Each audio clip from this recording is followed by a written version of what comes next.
বর্তমানে আবহাওয়া খুবই জটিল। ঘূর্ণিঝড় হওয়ার সম্ভাবনা আছে। এইদিকে লক্ষ্মীপুরে প্রচুর পরিমাণে বাতাস এবং ডার্ক ওয়েদার তুফান আছে। মানে লক্ষ্মীপুরের রাস্তাঘাটের অবস্থা খারাপ, কিন্তু গাড়িগুলো যেভাবে চলাচল করে মনে হচ্ছে যে গায়ের উপরে উঠিয়ে দিবে। অলরেডি একটা এমনভাবে ক্রস করছে সামনের দিক থেকে, মানে কি বলবো, তাদের যে জ্ঞান, ওই জ্ঞানটা আসলে নাই।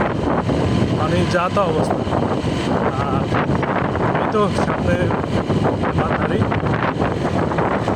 ওয়েদার জাস্ট একেবারে মন এবং শরীর শীতল করার মতো।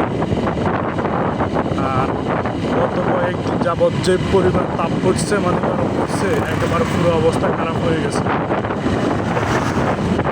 মোটামুটি আছে। যারা কৃষক আছে, কৃষকদের জন্য হয়তো এখন খুবই কষ্টের, কারণ কৃষকের আছে জমিতে বিভিন্ন ফসল আছে।